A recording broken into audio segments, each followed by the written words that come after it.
இப்போ சாவேரி பாடணும், அதாவது 11லேருந்து 15 வரைக்கும். வாய்ஸ் ஓகேயா? ஆனந்தமாய் என் அறிவாய் நிறைந்த அமுதமுமாய் வானந்தமான வடிவுடையாள் மறை நான்கினுக்கும் தான் அந்தமான சரணாரவிந்தம் தவள நிறக்காணம் தம் ஆடரங்கா எம்பிரான் முடி கண்ணியதே. கண்ணியது உன் புகழ் கற்பது உன்னாமோ கசிந்து பக்தி பண்ணியது உன் இரு பாதாம்புயத்தில் பகல் இரவாய் நன்னியது உன்னை நயந்தோர் அபயத்து நான் முன் செய்த புண்ணியம் ஏது என்னம்மே. புவியேழையும் பூத்தவளே பூத்தவளே புவனம் 14 பூத்த வண்ணம் காத்தவளே பின் கரந்தவளே கரை கண்டனுக்கு மூத்தவளே என்றும் மூவா முகுந்தற்கு இளையவளே மாத்தவளே உன்னையன்றி மற்றோர் தெய்வம் வந்திப்பதே. வந்திப்பவர் உன்னை வானவர் தானவர் ஆனவர்கள் சிந்திப்பவர் நட்டிசை முகர் நாரணர் சிந்தையுள்ளே வந்திப்பவர் அழியா பரமானந்தர் பாரி உன்னை சந்திப்பவர்க்கு எளிதாம் எம்பிராட்டி நின் தன்னழியே. தன்னழிக்கு என்று முன்னே பல கோடி தவங்கச் செய்வார் மண்ணளிக்கும் செல்வமோ பெறுவார் மதிவானவர்த்தம் விண்ணளிக்கும் செல்வமும் அழியா முக்தி வீடுமன்றோ. பண்ணளிக்கும் சொல் பரிமள யாமலை பைங்கிளியே. போன கிளாஸ்ல பூத்தவளே கோணம் 14 அந்த பாடல் வரைக்கும் நம்ம பொருள் விளக்கம் பார்த்தோம். 13 இப்ப 14 ஆரம்பிக்கிறோம். வந்திப்பவர் உன்னை வந்திப்பவர் வானவர் தானவர் ஆனவர்கள்.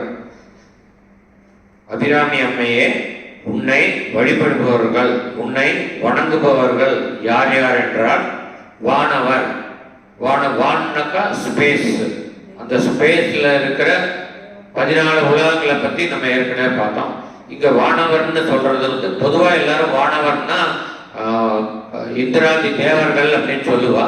பட் நான் அதை வேற விதமா இன்டர்பிரட் பண்றேன். இந்த மேல் உலகம் 7 கீழ் உலகம் 7ன்னு பார்த்தோம்.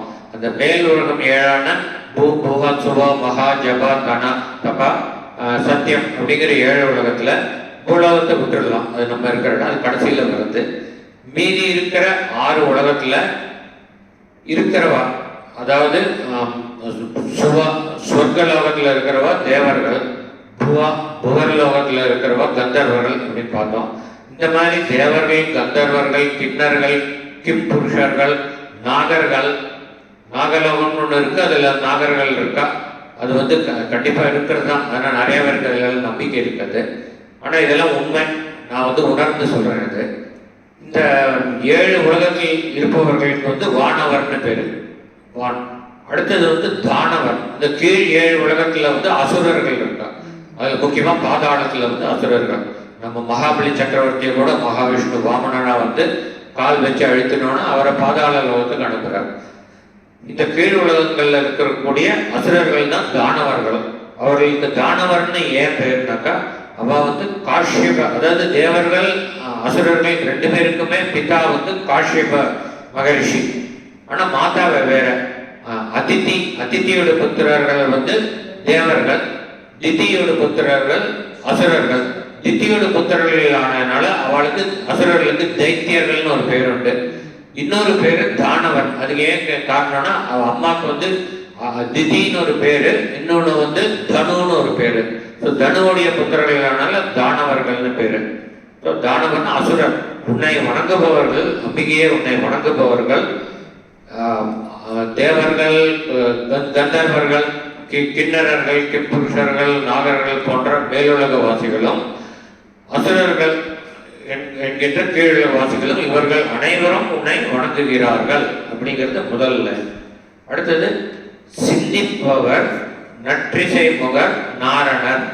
சிந்திப்பவர்னா உன்னை தமது மனத்தில் இருத்தி உனது நாமங்களையே திரும்ப திரும்ப சொல்லி உன்னையே குறித்து தியானம் செய்யக்கூடியவர்கள் யாருனாக்கா நற்றிசை முகர். 4 திசைகளிலும் முகங்களை உடையவர், அதாவது நான்முகன் பிரம்மா தெரியும். ஸோ நற்றிசை முகர் நாரணர், பிரம்மா பிரம்மா விஷ்ணு ஆக இந்த 2 பேரும் உன்னை என்றும் தியானிக்கிறார்கள் அப்படிங்கிறது. இதுதான் நம்ம வந்து லலிதா சகஸ்ரநாமத்தில் பார்க்குறோம். ஹரி பிரம்மேந்திர சேவிதா அப்படின்னு சொல்லுவோம். நாராயணர்ல ஹரி வந்து வருவது, நற்றிசை முகர் பிரம்மா, ஹரி பிரம்மா இந்திரர் வானவர்னு சொன்னாலே அதுல இந்திரர் வந்துடுது. அதுதான் ஹரி பிரம்மேந்திர சேவிதான்னு நம்ம லலிதா சகஸ்ரநாமத்தில் பார்க்குறோம். சிந்திப்பவர் உன்னை தியானம் செய்பவர் பிரம்மாவும் விஷ்ணுவும் அப்படிங்கிறார். அடுத்தது சிந்தையுள்ளே பந்திப்பவர் அழியா பரமானந்தர். தனது மனத்தினில், சிந்தையுள்ளே தனது மனத்தினில் பந்திப்பவர். பந்திப்பவர்னாக்கா அன்பினால் அன்பை கயிறாக கொண்டு கட்டி போடுபவர். தனது மனத்திலே அம்பிகையே உன்னை அன்பினும் கயிறால் கட்டி உள்ளே வைத்திருப்பவர் அழியா பரமானந்தர். இந்த அழியாங்கிறத ஆனந்தத்துக்கு சேர்த்துக்கலாம், அந்த ஆனந்தத்தை உடையவருக்கும் சேர்த்துக்கலாம். அழியாத ஆனந்தத்தை உடைய பரமன் சிவபெருமான் அர்த்தம். அழியாத ஆனந்தம்னா எப்பவுமே அவர் வந்து தியான நிலையில இருக்கார் சிவபெருமான். அதனால அந்த தியான ஆனந்தத்துல எப்பவுமே திளைச்சிட்டு இருக்கார் அவர். அந்த ஆனந்தம் தான் தன்னுடைய அன்பர்களோடைய பகிர்ந்துக்கிறார், அவளுக்கும் அந்த பேரானந்தத்தை கொடுக்கிறார். அதனால அழியா ஆனந்தத்தை உடைய பரமன் அப்படின்னு அர்த்தம். இன்னொன்னு பரம ஆனந்தரான அவர் என்றும் அழிவில்லாதவர், தோற்றமும் மறைவும் இல்லாதவர், அனைத்தும் தோன்றுவதற்கு முன்பே இருந்தவர், அனைத்தும் அழிந்த பின்னும் இருப்பவர். அதனால அழியாதவர் அப்படின்னு அந்த அழியாங்கிற வார்த்தையை 2க்குமே சேர்த்து பொதுவாக எடுத்துக்கலாம். சிந்தையிலே பந்திப்பவர் அழியா பரமானந்தர். பந்திக்கிறதுனா என்ன அர்த்தம்னு பார்த்தோம், கயிறால கட்டுறது. இப்ப வந்து நம்ம பந்த பாசம் அப்படின்னு நமக்கு சொல்லிக்கிறோம் இல்லையா. பந்த பாசம்னா என்ன, அதாவது பாசம் நமக்கு வந்து இந்த உலகத்துல பிறந்ததுலேருந்து நம்ம இறுதி மூச்சு வரைக்கும் நம்ம பாசத்துல பிணைக்கப்படுறோம். கயிறால், பாசம்ங்கிற கயிறால பிணைக்கப்படுறோம். அது நம்மள பந்தப்படுத்துறது. ஏன்னாக்கா இந்த பாசத்தின் காரணமா நம்ம காமிய கர்மங்களை பண்றோம். முதல்ல தன்மையில பாசம், ஸோ தனக்கு வேண்டிய இதெல்லாம் வந்து கிடைக்கணுங்கிறதுக்காக வேண்டி நம்ம காமிய கர்மங்களை பண்றோம்.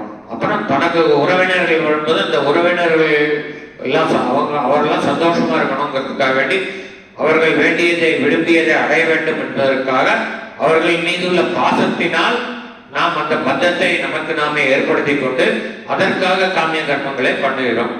இப்போ இதுக்கு அளவே கிடையாது, எல்லையே இல்லை. ஏன்னா நம்ம மனைவி இருந்தாலும் மனைவி சந்தோஷப்படுத்துறதுக்காக காமிய கர்மங்கள் பண்றோம். அப்புறம் மக்கள் வந்தாலும் மக்களை சந்தோஷம், அப்புறம் பேர குழந்தைகள், கொள்ளு பேர் எல்லாருக்கும் இவங்களுக்கெல்லாம் சரியான படிப்பு வரணும், அப்புறம் உத்தியோகம் வரணும், சரி நல்ல கல்யாணம் நடக்கணும். இந்த மாதிரி எவ்வளவோ நமக்கு கடைசி மூச்சு வரைக்கும் நமக்கு ஆசைகள் போறதே இல்லை.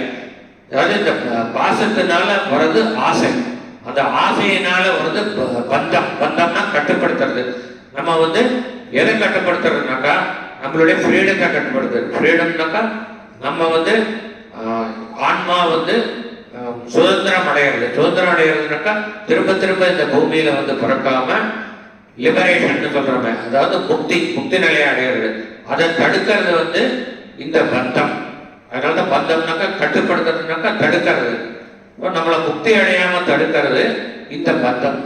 அதனால்தான் சொல்றோம் பந்த பாசம். பாசத்தினால் உண்டாவது ஆசை, ஆசையினால் உண்டாவது பந்தம். இந்த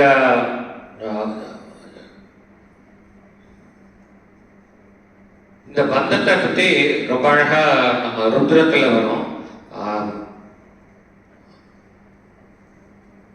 திரம்பகம் யஜாமஹே சுகந்திம் புஷ்டிவர்தனம் உர்வாருகமிவ பந்தனான் மிருத்யோர்முக்ஷீய அமிர்தாத்னு வரும். அது முதல் பாட்டு விட்டுடலாம், முக்கியமானது பார்க்கலாம். உர்வாருகம் இவ பந்தனான் மிருத்யோர் முக்ஷீய மாமிருதாத். உர்வாருக்கம்னாக்கா வெள்ளரி பழம். வெள்ளரி பழத்தோட விசேஷம் என்னன்னா, அது வந்து செடியில நல்ல முற்றல் நிலையை அடைஞ்சதுக்கப்புறம், நல்ல பக்குவம் வந்ததுக்கப்புறம் அதை யாரும் பறிக்க வேண்டாம். அது வந்து இந்த கிளையில ஒட்டிட்டு இருக்கிறது வந்து தானாக அறுந்து போயிடும். அறுந்து போய் அது கீழே விழுந்துடும். ஏன்னாக்கா அது வந்து பக்குவம் அடைஞ்ச உடனே அது பாசத்திலேருந்து விடுபட்டு, அந்த செடி மேல பாசம் இருக்கு, அந்த பாசத்திலேருந்து தானாக விடுபட்டு அது முக்தி நிலையை அடையிறது. இது மாதிரி தான் நம்ம வந்து ஒரு வேறொரு பாடல்ல பார்த்தோம்.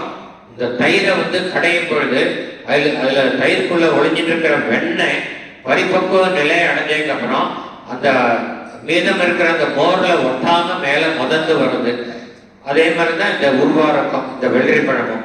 இதே மாதிரி என்னுடைய ஆன்மா இந்த உடம்பின் மீது, இந்த உடம்பை சார்ந்த உறவினர்களின் மீது, இந்த உடம்பு சம்பாதித்த இந்த உலக சுகத்திற்கான பொருள்கள் மீது, வீடு வாசல் வாகனம், இந்த மாதிரி பேங்க் அக்கௌண்ட், இதுகள் மீது இருக்கக்கூடிய பந்தம் பாசம், இதிலிருந்து என்னை விடுவிக்க வேண்டும் அப்படிங்கிறது. உருவாருக்கம் இவ பந்தனாத் முக்ஷிய.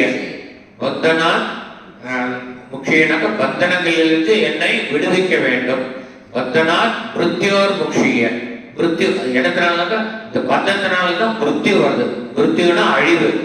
அப்படின்னா இந்த உடம்புல சாஸ்வதமா இருக்கணும்னு இல்லை, பிறந்து இறந்து பிறந்து இறந்து அந்த நிலைப்பாடு. அதனால அதுதான் அழிவுன்னு சொல்றோம். அந்த மிருத்துக்கு ஆப்போசிட் அம்ருத். அம்ருத்னா அழிவில்லாத நிலைமை, அதாவது பிறப்பு இல்லாத நிலை. பிறந்தாதானே இறப்பு வரக்கூடியது. இறப்பு இல்லாத நிலைனா பிறப்பு இல்லாத நிலை. அதனால அவர் சொல்றார், என்ன வந்து இந்த பந்தனம், அதனால உண்டாகக்கூடிய மிருத்யு, இதுல இருந்து என்ன முக்ஷியன விடுவிக்கிறது. அடுத்து கடைசியில் என்ன சொல்றோம், மா அமிர்தா. மானா வேண்டாம் அர்த்தம். மாங்கிற சம்ஸ்கிருத வார்த்தைக்கு ரெண்டு அர்த்தம். மானா மகாலட்சுமின்னு ஒரு அர்த்தம், இன்னொன்று வந்து வேண்டாம் அர்த்தம். இப்ப நம்ம பார்த்தோம், அசத்தோ மா சத்கமய. எனக்கு அசத்து வேண்டாம், எனக்கு உண்மைதான் வேணும், உண்மை நிலைப்பாடு வேணும். அது மாதிரி தமசோ, எனக்கு அஞ்ஞானம் வேண்டாம். தமசோமா ஜோதிர்கமய, ஞானம்ங்கிற ஜோதி எனக்கு வேணும்.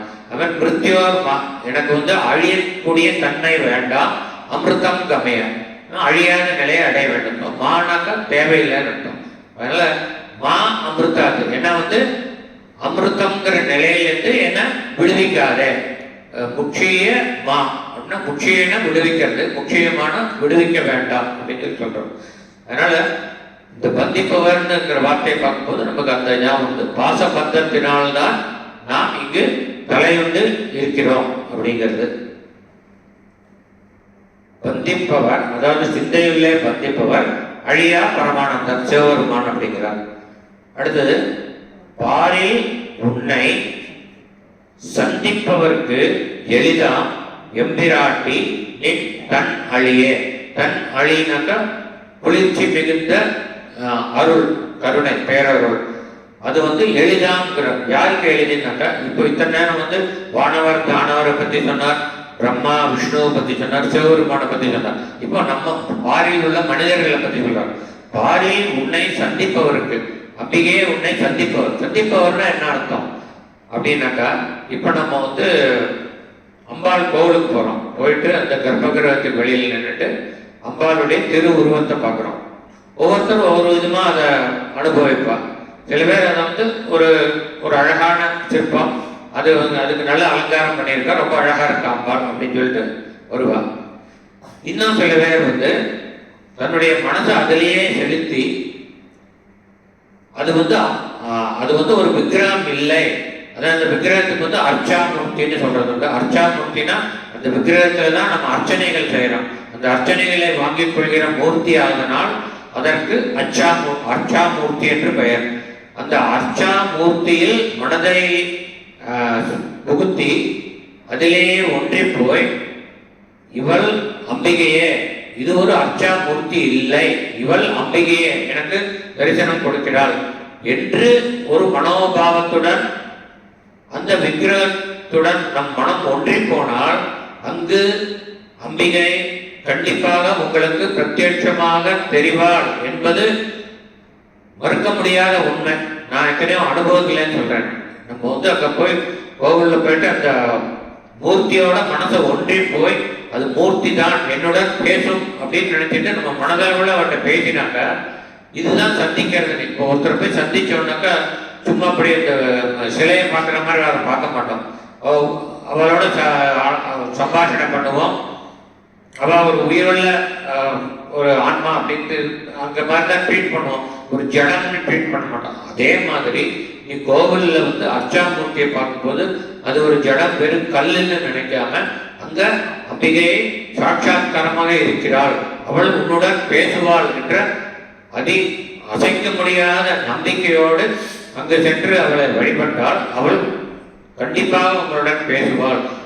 நீங்கள் என்ன மனதில் நினைக்கிறீர்களோ அதற்கு தகுந்த விடையை அவர் அளிப்பார். அதுதான் சொல்றார், வாரில் உன்னை சந்திப்பவர்க்கு உன்னுடைய ஆலயத்தில் வந்து உன் அர்ச்சா மூர்த்தியை தியானம் செய்து அதில் மனம் ஒன்றி போபவர்களுக்கு மிக எளிதுங்கிறார். என்ன எளிது? எம்பிராட்டி என் தலைமையே உன்னுடைய தன்மை, அதாவது குளிர்ச்சி மிகுந்த அருளை அவர்கள் பெறுவது மிகவும் எளிது அப்படிங்கிறார். இதேனா நாராயணியத்துல பட்டத்திரி ரொம்ப அழகா ஆரம்பத்திலே முதல் ஸ்லோகத்திலே சொல்றார், சாந்திரானந்தாவபோதாத்மகம் அனுபமிதம் கால தேசாவதித்யாம் நிர்முக்தம் நித்யமுக்தம் நிகம சதசகஸ்ரேண நிர்வாச்சியமானம் அஸ்பஷ்டம் திருஷ்டமாத்திரே புனருரு புருஷார்த்தாத்மகம் பிரம்மதத்துவம் தத்தாவத்பாதி சாட்சாத் குரு பவனபுரே அந்த பாக்கியம் ஜனானாம் அப்படின்னு ரொம்ப பிரமாதமா ஆரம்பிக்கிறார் முதல் சொல்லாம. எக்ஸாக்ட்லி இதே தான் நம்ம சொல்றார். நம்ம அபிராயப்பட்டவரும் என்ன சொல்றார், நீ வந்து ஒரு அர்ச்சாமூர்த்தியா வந்து மற்றவர்களுக்கெல்லாம் ரொம்ப கஷ்டப்பட்டு கிடைக்கிறது வந்து ரொம்ப ரொம்ப எளிமையா கிடைக்க வச்சிருக்க ஜனங்கள், பூமியில் இருக்கிற ஜனங்கள் ஒன்னா எளிமையா அடைய முடியபடியா வச்சிருக்கேன். அதே தான் அதுல சொல்ற சாந்திரானந்தாத்மகம்னாக்கா சுப்ரீம் கான்சியஸ்னஸ், அதாவது நிர்குண பிரம்மம். அப்படிப்பட்ட அனைத்தையும் படைத்த, அனைத்திலிருந்தும் வேறுபட்டிருக்கும், அனைத்திலும் ஒன்றி இருக்கும், அப்படிப்பட்ட விளக்கத்துக்கே அப்பாற்பட்டு இருக்கக்கூடிய அந்த நிர்குண பரபிரமம் நீயே. குருவாயூரப்பா, நீ சின்ன குஞ்சு குழந்தையா நீங்க இங்க காட்சி கொடுத்தாலும் நீ பெரிய ஆற்றலுடையவன். சாந்திரானந்தா உபோதாத்மகம்னா இந்த சுப்ரீம் கான்சியஸ்னஸ் இங்கிலீஷ்ல ஈஸியா டிரான்ஸ்லேட் பண்ணலாம். சாந்திரானந்தா உபோதாத்மகம் அனுபமிதம். உபம்னாக்கா அதுக்கு உபமானம் சொல்ல முடியும், அதுக்கு ஈக்குவல் இதுன்னு சொல்ல முடியும். அனுபமிதம்னா அதுக்கு ஆப்போசிட், அதுக்கு இதுக்கு இணைன்னு இன்னொன்னு சொல்ல முடியாது. அந்த மாதிரி அன்பேரலல்டு அப்படி இருக்கு. அனுபமிதம் கால தேசாவதிப்பியாம் நிர்முக்தம். காலம் தேசம் இவைகளிலிருந்து இவைகளுக்கு அப்பாற்பட்டவன். காலம்னாக்கா டைம், அது இஸ் இன்ஃபைனைட் இன் டைம். அனைத்தும் தோன்றுவதற்கு முன்பே இருந்தவன், ஏன்னா அனைத்தையும் தோற்றுவிட்டவன் அவன், அனைத்தும் அழிந்த பின்பும் இருப்பவன். ஆகவே காலத்திற்கு அப்பாற்பட்டவன், தேசத்திற்கும் அப்பாற்பட்டவன். தேசம்னாக்கா ஸ்பேஸ், தான் படைத்த அனைத்திலும் நிறைந்திருப்பவன். அது அந்த அண்ட சராசரங்கள் அனைத்திற்கும் வெளியேயும் இருப்பவன். அதனால அவனுக்கு எல்லையே கூற முடியாது.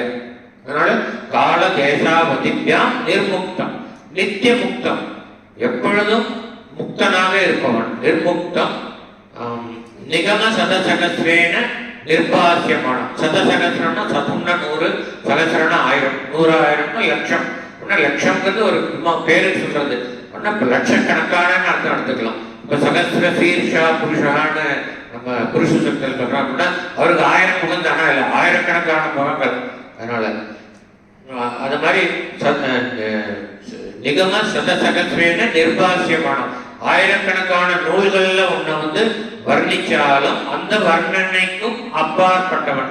நிர்பாஷ்யமானம்னா உன்னை பத்தி விவரிக்க, பாஷ்யம்னா விவரிக்கிறது, நிர்பாஷ்யமானம்னா உன்னை பத்தி விவரிக்க முடியாது அப்படின்னு. நிர்பாஷ்யமானம் அப்புறம் என்ன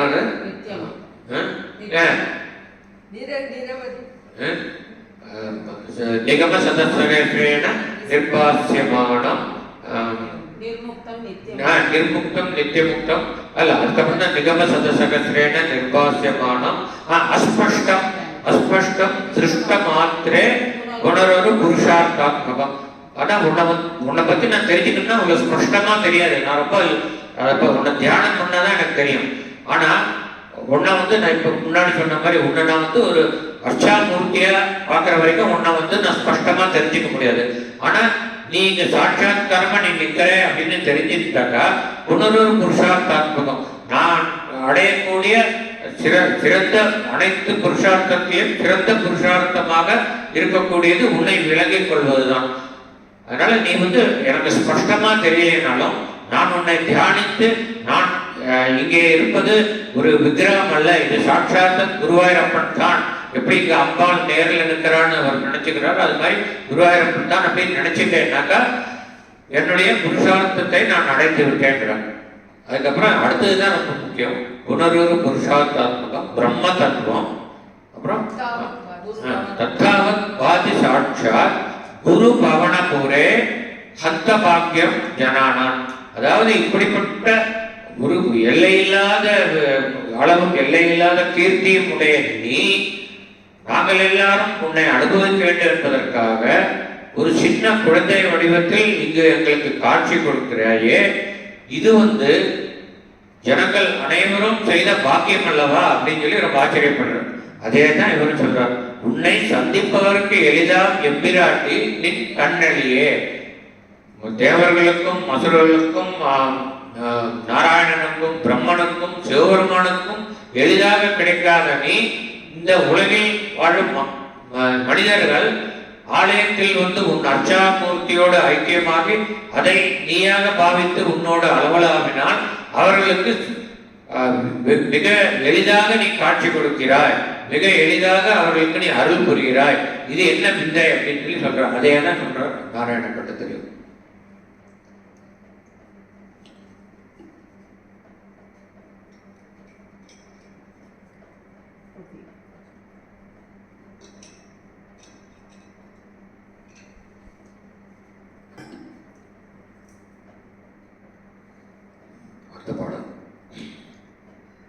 தன்னழிக்கு என்று முன்னே, தன்னழின என்னன்னு பார்த்தோம், குளிர்ச்சி மிகுந்த அருள்.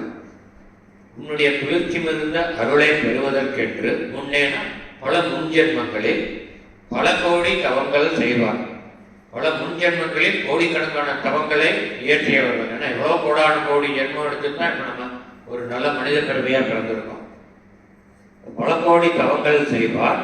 அவர் இந்த மனித பிறவை அடைந்ததுக்கு அப்புறம் என்ன அடைவார்கள் என்றால் மண்ணளிக்கும் செல்வமோ பெறுவார். இந்த பூமி கொடுக்கிற செல்வத்தையே அடைவார்கள். சிறந்த மகாலட்சுமியோட கடாட்சம், அஷ்டலட்சுமியோட கடாட்சத்தை அடைஞ்சாலும் பிரயோஜனம் இல்லை, திருப்திப்படக்கூடாது. ஏன்னா அது தனதானியம், வீரியம், விஜயம், சந்தானம் எல்லாத்தையும் கொடுக்கக்கூடியது. ஆனா மோட்சலட்சுமின்னு கிடையாது. அதனால இந்த பூமியில நம்ம அடைய வேண்டிய செல்வங்கள் எல்லாம் கொடுக்கிறவர் மகாலட்சுமி. அவருடைய அருளை மட்டுமா நீ பெறுவாய், அந்த அருள் படைப்பு, அந்த அருளை பெறுவாய். ஆனா அது மட்டுமா பெறுவாய்? மண்ணளிக்கும் செல்வமோ பெறுவாய், அது மட்டுமா பெறுவாய்? இல்லை, மதி வானவர்த்தம் விண்ணளிக்கும் செல்வமும். மதினாக்க அனைவராலும் மதிக்கப்படும் வானவர் தேவர்கள், அவர்களுடைய அவர்களுடைய விண்ணுலகில் இருக்கும் அந்த சொர்க்க பூமியில் சென்று அங்கு அடையக்கூடிய செல்வங்களை நீ அடைவாய். இந்த ஆன்மா இந்த உடம்பு விட்டு போனாலும் நீ சொர்க்கத்தை அடைவாய். முதல்ல பூமியில் இருக்கிற சகல சௌக்கியங்களையும் சர்வோக்கியங்களையும் அடைந்து சந்தோஷப்படுறது. அடுத்தது இன்னும் அதிக புண்ணியங்கள் தான். இந்த அம்பாளுடைய அருளுக்காக வேண்டி தவம் செய்தவர்கள் மண்ணளிக்கும் செல்வமும் பெறுவார், மதிவானவர்த்தம் விண்ணளிக்கும் செல்வமும் பெறுவார். அதாவது வானவர்னாக்கா அவர்களுடைய விண்ணக்க அவர்களுடைய பூமியாகிய சொர்க்கம் அமராவதி. அந்த அமராவதியில் சென்று அங்குள்ள சுகபோகங்களை அனுபவிப்பார். அது மட்டுமன்றி அழியா முக்தி வீடு என்றும் அந்த முக்கியமானது. இந்த சொர்க்க பதவியை அடைந்தாலும் அந்த சுகம் சாஸ்வதமானது அல்ல. உன்னுடைய புண்ணிய கணக்கு முடிஞ்சதுக்கப்புறம் சொர்க்கத்திலே தள்ளி விடுற பூமிக்கு திரும்ப போய் பிறவே எடுங்க. அதனால சொர்க்க பதவியில நீ நாட்டம் வைக்கக்கூடாது, அதுல சந்தோஷம் திருப்தி அடையக்கூடாது. உனக்கு என்னன்னைக்கும் சாஸ்வதமான பேரின்பம் வேணும்னாக்கா நீ மோட்ச பதவிக்கு தான் விளையாடணும். இந்த சொர்க்க பதவியோட அதோட சந்தோஷப்பட்டுறக்கூடாது. அதனால தான் சொல்றார், கொஞ்சம் ஸ்டெப் பை ஸ்டெப்பா போறான். மண்ணளிக்கும் செல்வமா இல்லை, விண்ணளிக்கும் செல்வமும் பெறுவார். அது மட்டுமன்றி அழியா முக்தி வீடு. அதான் அழியா முக்தினாக்கா என்ன அர்த்தம்னா, இதெல்லாம் அழியக்கூடிய சந்தோஷங்கள், அழியாத பேரானந்தத்தை கொடுக்கக்கூடியது முக்தி என்னும் வீடு. வீடு பேரு அழியா முக்தி வீடு என்றோம். பண்ணளிக்கும் சொல், அதாவது அம்பிகையினுடைய சொல், அவர் பேசக்கூடிய சொல் வந்து பண்ணக்க இசை, இன்னிசை போன்று இன்னிசைக்கு நிகரான அற்புதமான வார்த்தைகளை பேசக்கூடியவள் அர்த்தம். பண்ணளிக்கும் சொல் பரிமள, பரிமளம்னாக்கா திவ்ய நறுமணம். என்ன நறுமணம்? அருள் என்னும் நறுமணம். அப்புறம் ஞானம் என்னும் நறுமணம். அவளும் ஞான ரூபமாக இருப்பவள், அவருடைய அடியார்களுக்கும் ஞானத்தை வழங்குபவள். இன்னும் ஞானம் என்னும் நறுமணம், கருணை என்னும் நறுமணம், இப்படிப்பட்ட பல நறுமணங்களை தன்னகத்தே வைத்திருப்பவள். பரிமளம் திவ்ய நறுமணம். பரிமள யாமளை, யாமளைனாக்கா ஷியாமளா. ஷியாமளாங்கிற சம்ஸ்கிருத வார்த்தையுடைய தமிழாக்கம் வந்து யாமளா. அந்த யாமளா வந்து மருவி யாமலை இருக்கு. ஷியாமளானாக்கா கரும் பச்சை நிறம் உடையவள் அப்படின்னு அர்த்தம். கருமை அதிகம், பசுமை கம்மி. கரும் பச்சை நிறமுடைய யாமலையே அப்படின்னு அம்பாளும் பல நிறங்கள்ல வர்ணிக்கிறோம். முதல் பாட்டிலேயே உதிக்கின்ற செங்கதிர் பாட்டுல வந்து அவளை மாதுளம்பூ நிறத்தால்னு அவளை வர்ணிச்சார். இங்க வந்து கரும் பச்சை நிறத்தை. இன்னொரு பாட்டுல வந்து பிங்களை நீலி செய்யால் வெளியால் பசும்பெண் கொடியேன்னு ஒரு பாட்டு வரும். அதுல வந்து பல நிறங்களை வர்ணிக்கிறோம். பிங்களைனா மஞ்சள், அந்த மாதிரி பல நிறங்கள். அதை அப்புறம் பார்க்கலாம். இப்போ இதுல வந்து யாமலை பசுமை கரும் பச்சை நிறமுடையவளே. பரிமள யாமலை பைங்கிளியே. கிளிங்கிறது வந்து இது பசுமை நிறத்தை சொல்லியிருக்காரு, அதனால பசுமை நிற கிளின்னு அர்த்தம். இன்னொன்னு கிளி போன்ற அழகுடையவன். கிளி போன்று கிளி பேசுகிற குஞ்சு பேசுறது எல்லாருக்குமே பிடிக்கும். குழந்தையோடு மழை மாதிரி இருக்கும். ஏன்னா முதல் வார்த்தையை பண்ணளிக்கும்னு சொன்னார். உன்னுடைய பேச்சு வந்து பண்ணளிக்கும் சொல். அது வந்து இன்னிசை போன்று இருக்கிறது. எப்படி இருக்குன்னா கிளி போன்று இருக்கிறது, கிளியினுடைய வார்த்தை போன்று இருக்கிறது. இப்படி பல அர்த்தங்கள் எடுத்துக்கலாம். அது மாதிரி கிளி வந்து பசுமை நிறத்தோடையும் செந்நிற அழகும் உடைய ஒரு பிராணி. அதுபோன்று அம்பிகையே நீ யாமலை பசுமை நிறமான உடம்புடனும் செந்நிற அதரங்களுடன் செந்நிற உதடுகளுடனும் மிக அழகாக காட்சி அளிக்கிறார் அப்படின்னு ஒரு அர்த்தம். பைங்கிலியே அப்படிங்கிறார்.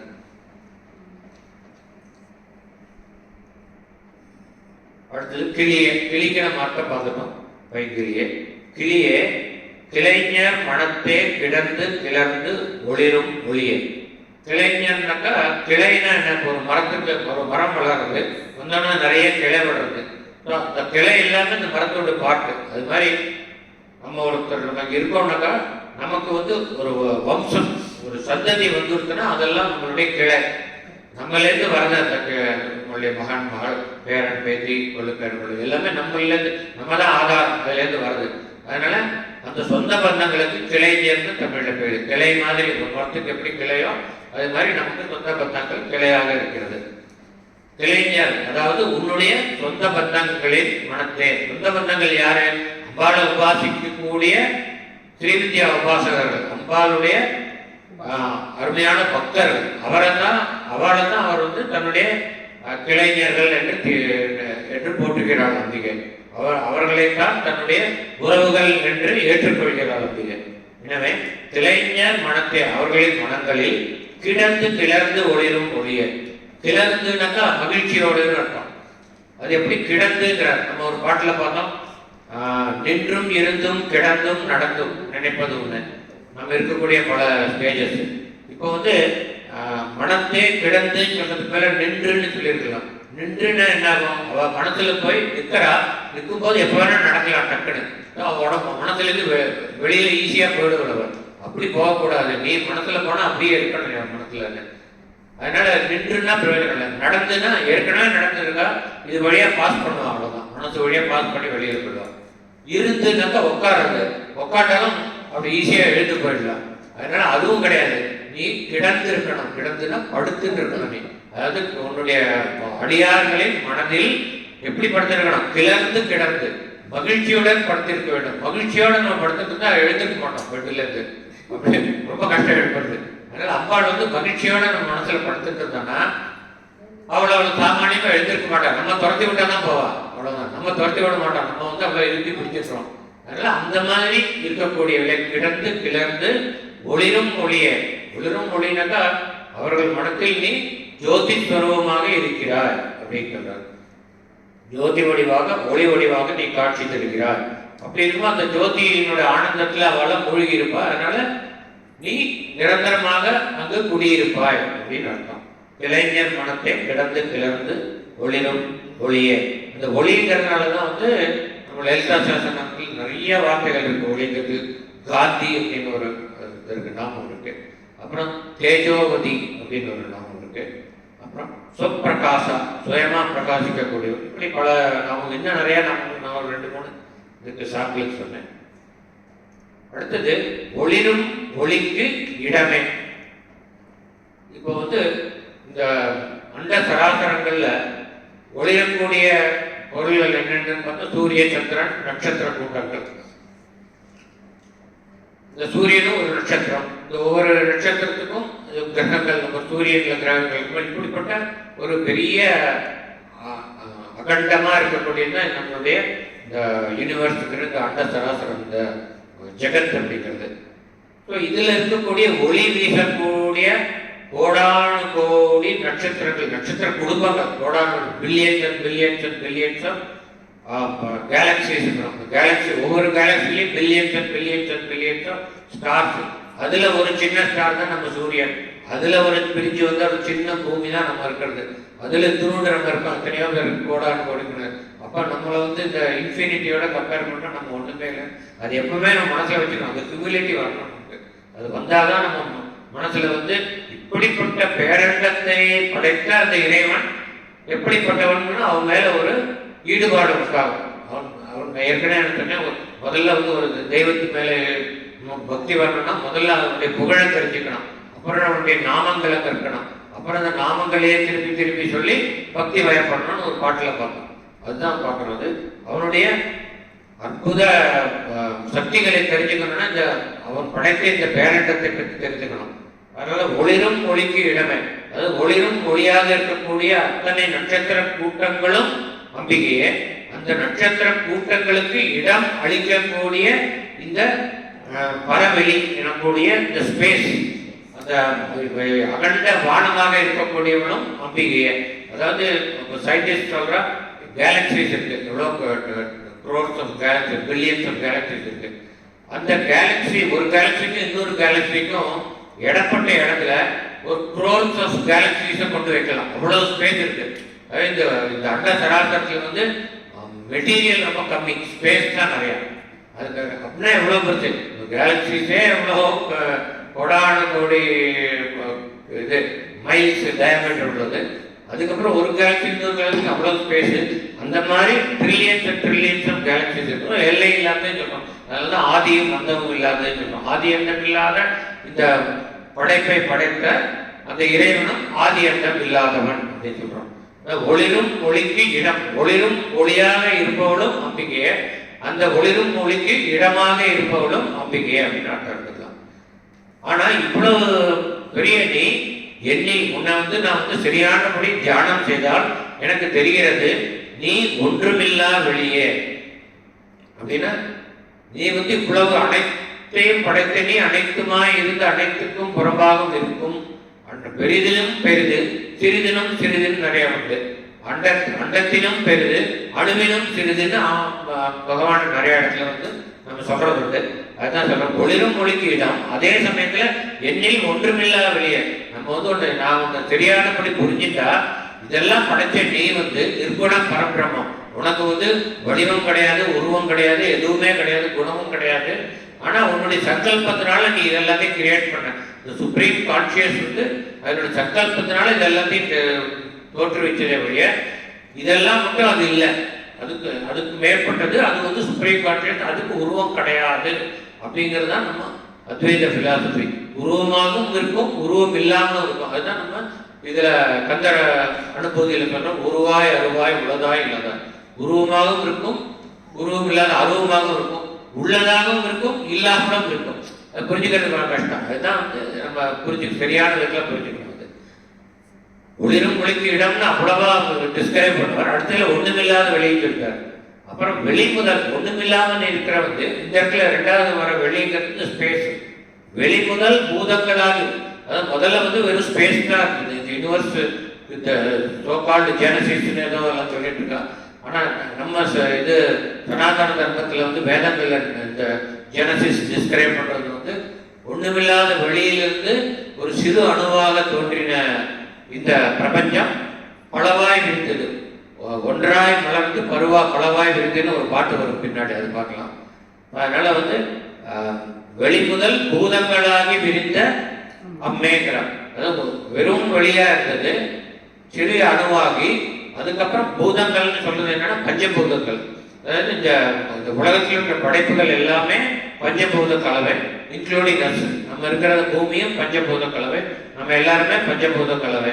அதனாலதான் நம்ம இந்த ஆன்மா போனதுக்கு அப்புறம் இந்த உபயோகம் இல்லாத உடம்பை நம்ம சாஸ்திரப்படி நம்ம பஞ்சபூதத்துக்கிட்டே கொடுத்துடுறோம். அந்த உடம்பை எரிச்சாக்கா அது முதல்ல அக்னிக்கு கொடுக்குறோம், அக்னிக்கு இரையாக்குறோம்.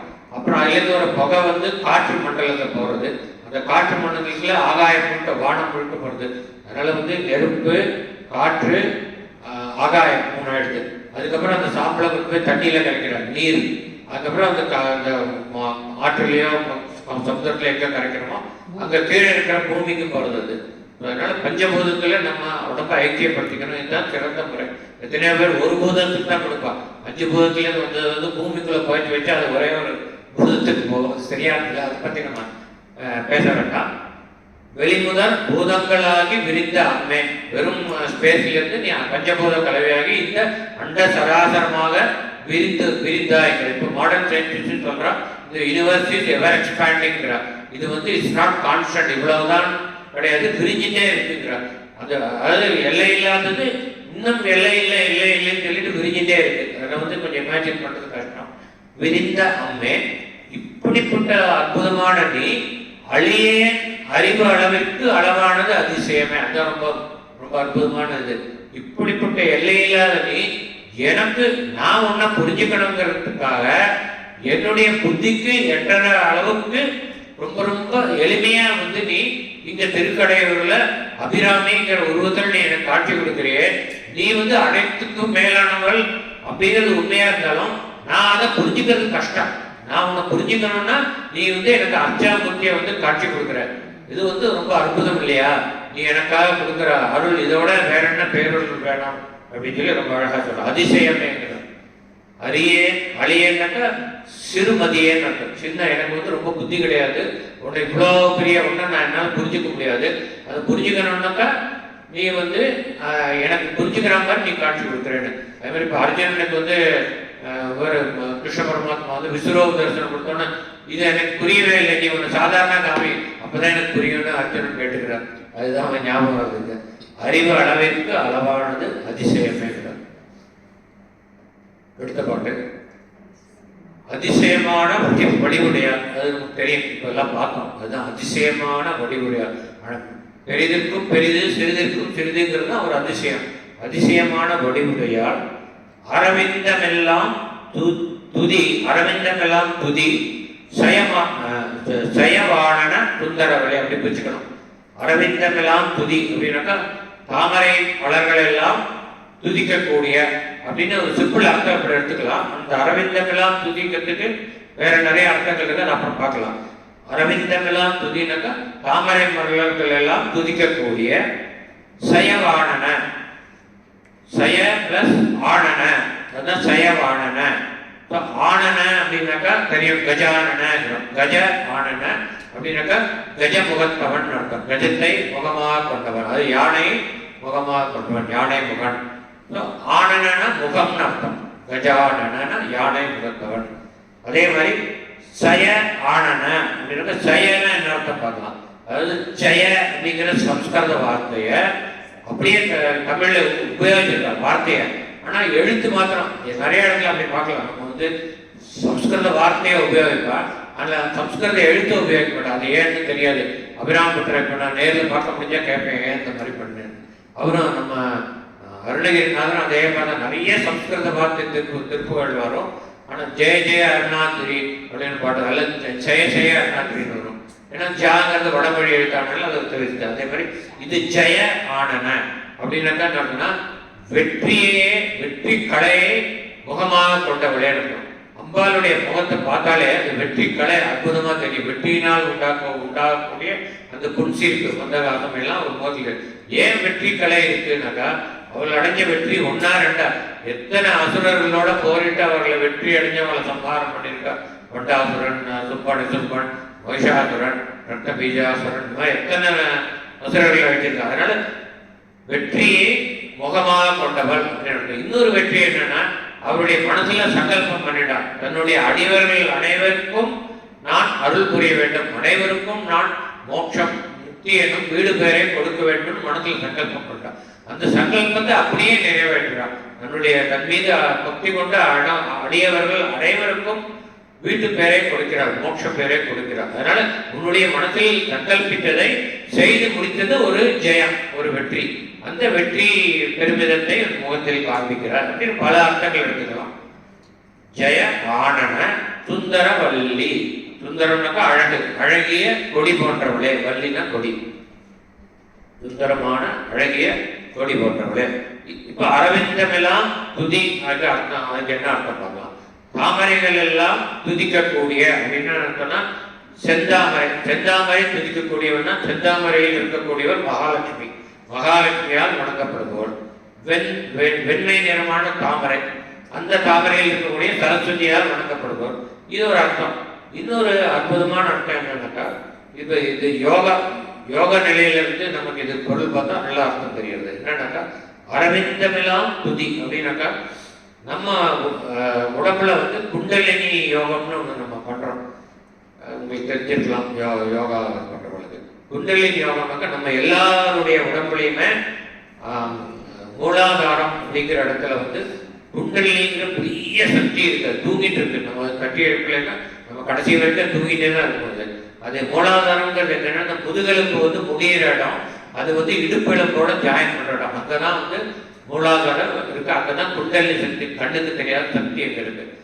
அதை நம்ம யோக நிலையில இருந்து நம்ம தட்டி எழுப்பினோம்னாக்கா அது கொஞ்சம் கொஞ்சமா மேலே எழுந்து மூலாதாரம், சுதிஷ்டானம், மணிபூரகம், அனகதம், விசுத்தி, ஆக்ஞா, சகசிராரகம்னு 7 நிலைகளுக்கு போறது.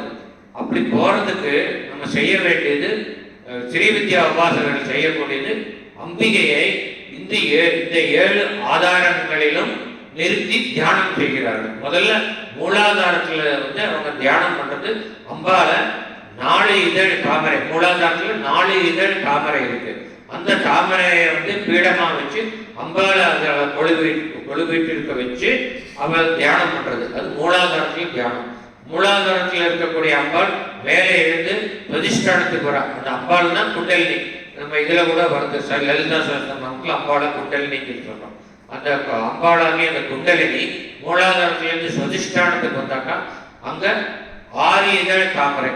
இந்த 6 இதழ் தாமரையில அவளை வச்சு தியானம் பண்றோம். அதனால அரவிந்தம் எல்லாம் அப்படின்னாக்கா எல்லா தாமரைகளிலும் அவளை வைத்து தியானம் செய்வது. அரவிந்தம் எல்லாம் துதி, இது நம்ம செய்யற துதி. அந்த முதல்ல சொன்ன அரவிந்தம் எல்லாம்னாக்கா அரவிந்தத்தில் இருக்கக்கூடிய மகாலட்சுமியும் சரஸ்வதியும் தியானம் செய்வதுன்னு சொன்னோம். இதுல நம்ம அம்பால நம்ம உடம்புல இருக்கிற 7 நிலைகள்ல, அதாவது 4 இதழ் தாமரையான மூலாதாரத்திலையும், 6 இதழ் தாமரையான சுதிஷ்டானத்திலையும், 10 இதழ் தாமரையான மணிபூரகத்திலையும், 12 இதழ் தாமரையான அனகதத்திலையும், 16 இதழ் தாமரையான விசுத்தியிலும், 2 இதழ் தாமரையான ஆக்ஞாவிலும், கடைசியில சகசிரார கமலம்னு இருக்கு. அதுலயே பேர் வந்துருக்கு. 1000 இதழ் தாமரை. கமலம்னா தாமரை, சகசிராரம்னா 1000 இதழ். 1000 இதழ் தாமரையான இந்த சகசிரார கமலத்திலும் இது ஒவ்வொன்றும் உடம்புல ஒவ்வொரு இடத்துல இருக்கு. அதுல கிராஜுவலா ஒவ்வொன்றையும் ஏறிக்கும். ஒவ்வொரு இடத்துலையும் அவளை வைத்து தியானம் செய்து செய்து செய்து செய்து அம்பிகையை உன்னுடைய சகசிரார கமலத்தில் நீ கொண்டு வந்தால் அதன் பிறகு நீ நித்திய முக்தனாகிறாய். அதாவது நீ துரிதம், அப்புறம் வந்து துரிதாதீயம், துரித அதீயம், அதை விட துரிதாதீதம், துரித அதீதம்னு பார்த்தோம். ஸோ அந்த துரிதாதீத நிலையை நீ அடைகிறாய் அப்படின்னு சொல்லி இது அர்த்தம். அதாவது அரவிந்தமெல்லாம் துதி சய ஆனன சுந்தரவல்லி துணை, இது பார்க்கலாம் துணை. இது அரவிந்தமெல்லாம் துதிக்க அர்த்தம். அது பார்த்தாக்கா இந்த மாதிரி ரெண்டு அர்த்தம் பார்க்கலாம். ஒன்று வந்து மகாலட்சுமியும் சரஸ்வதியும் துதிக்கக்கூடியவா நம்ம அபிராமி. இன்னொன்று நம்ம மனிதர்கள் அனைவரும் தியான நிலையிலிருந்து பல அரவிந்தங்களில் பல தாமரைகளில் அவளை வைத்து தியானித்து மேலான மோட்ச பதவியை அடைய வேண்டும் அப்படின்னு அர்த்தம். வந்து அற்புதமான அர்த்தம். துதிசையான சுந்தரவள்ளி. அடுத்தது துணை ரதி பதி, அதாவது ரதியின் துணையாகிய அவனுடைய பதியாகிய மன்மதன். ரதியினுடைய துணையாகிய அவனுடைய பதியாகிய மன்மதன். அவனுடைய ஜெயமானது, இங்கே ஜெயம்னா ஜெயம், அவனுடைய வெற்றி, அவனுடைய வெற்றியானது. மன்மதனுடைய வெற்றி என்னன்னு பார்க்கணும். அதாவது இந்த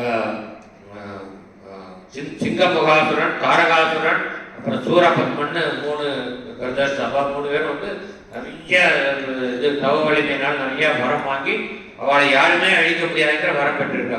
ஒரே ஒருத்தர் தான் அவளை அழிக்க முடியும். சிவன் பார்வதி 2 பேருடைய இணைப்புனால தோன்றக்கூடிய ஒரு பெரிய சக்தி, அதுதான் அவளை அழிக்க முடியும் அப்படின்னு வரம் இருக்கு. ஆனா வந்து சிவபெருமான் நித்திய யோகத்துல இருக்கார், தியானத்துல ஆழ்ந்திருக்கார்.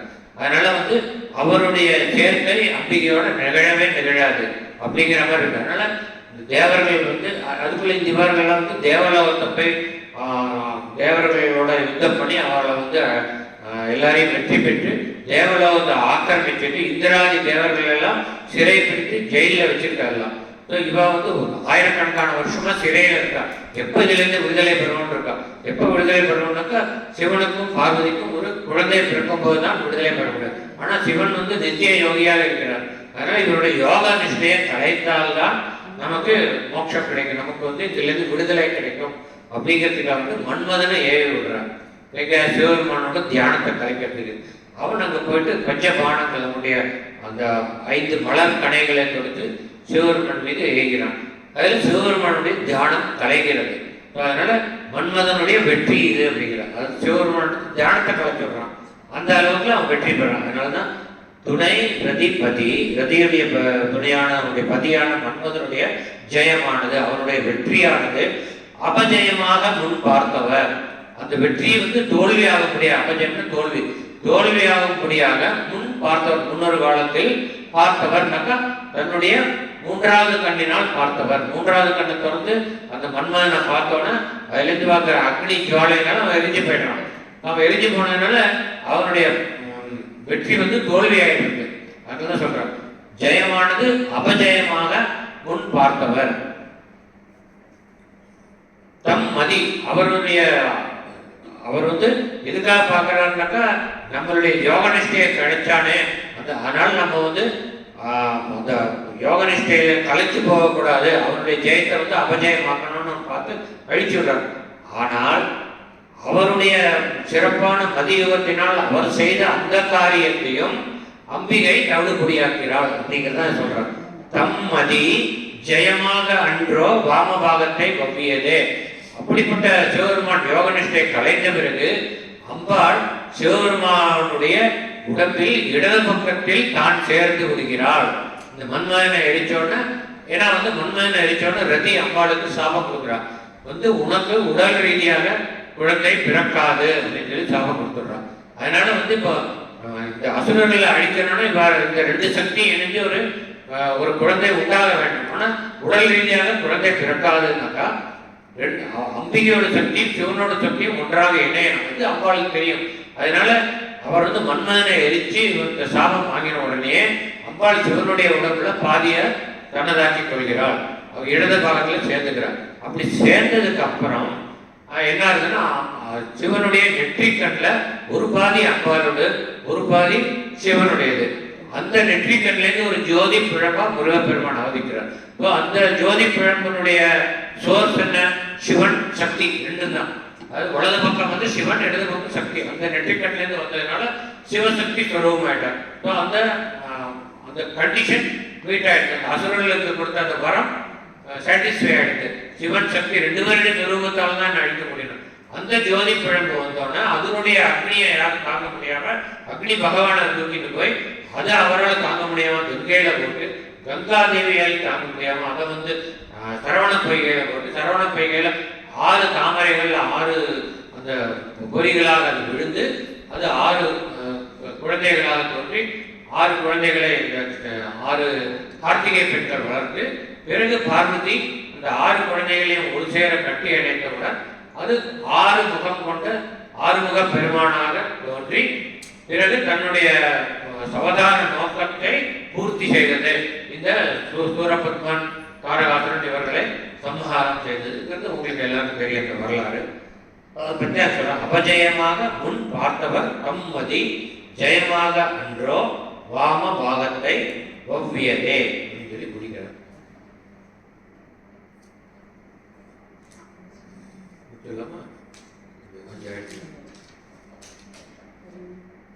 அடுத்தது பாடிடலாமா? வேண்டாம், நான் அடுத்த கிளாஸ்ல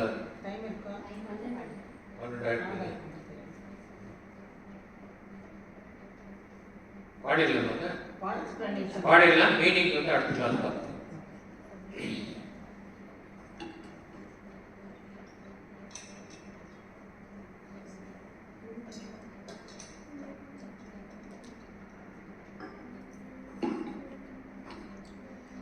ஒவ்விய பாகத்து இறை வரும் நீயும் மகிழ்ந்திருக்கும் செவ்வியும் உங்கள் திருமணக் கோலமும் சிந்தையுள்ளே அவ்வியம் தீர்த்து என்னை ஆண்ட பொற்பாதமும் ஆகி வந்து வெவ்விய காலம் என்மேல் வரும்போது வெளி நிற்கவே வெளி நின்ற நின் திருமேனியை பார்த்து என் விழியும் நெஞ்சும் களி நின்ற வெள்ளம் கரை கண்டதில்லை. கருத்தினுள்ளே தெளிகின்ற ஞானம் திகழ்கின்றது என்ன திருவுள்ளமோ ஒளி நின்ற கோணங்கள் 9 மேவி உரைபவளே. உரைகின்ற நின் திருக்கோவில் நின் கேள்வர் ஒரு பக்கமோ அறைகின்ற நான்மறையின் அடியோ முடியோ அமுதம் நிறைகின்ற வெண் திங்களோ கஞ்சமோ என்ற நெஞ்சகமோ மறைகின்ற வாரிதியோ பூரணாச்சல மங்களையே. மங்களை அடுத்தது 20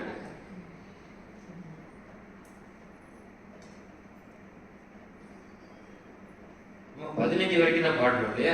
கிளியிலேருந்து பாடணும். நான் இதுலேருந்து பாடிட்டேன். பாடிடலாம் ஒரு தடவை.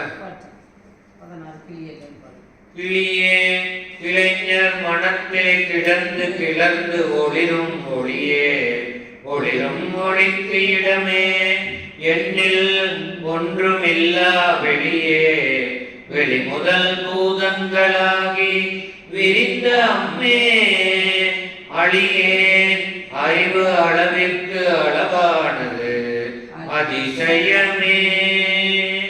அதிசயமான வடிவுடையான் அரவிந்தமெல்லாம் துதிசய ஆனன சுந்தரவல்லி துணை ரதிபதி ஜெயமானது அபஜயமாக முன் பார்த்தவர் தம்மதி ஜெயமாக அன்றோ வாமபாகத்தை ஒவ்வியதே. ஒவ்விய பாகத்து இறை வரும் நீயோ மகிழ்ந்திருக்கும் செவ்வியோ உங்கள் திருமணக் கோலமோ சிந்தையுள்ளே அவ்வியம் தீர்த்து என்னை ஆண்ட பொற்பாதமும் ஆகி வந்து வெவ்விய காலன் என்மேல் வரும்போது வெளி நிற்கவே வெளி நின்ற நின் திருமேனியை பார்த்து என் விழியும் நெஞ்சும் களி நின்ற வெள்ளம் கரை கண்டதில்லை. கருத்தினுள்ளே எழுகின்ற ஞானம் திகழ்கின்றது என்ன திருவுள்ளமோ ஒளி நின்ற கோணங்கள் 9 மேவி உரைபவளே உரைகின்ற நின் திருக்கோயில் நின் கேழ்வர் ஒரு பக்கமோ அறைகின்ற நான் மறையில் அடியோ முடியோ அமுதம் நிறைகின்ற பெண் திங்களோ கஞ்சமோ எந்த நெஞ்சகமோ மறைகின்ற வாரிதியோ பூரணாச்சல மங்களையே அபிராம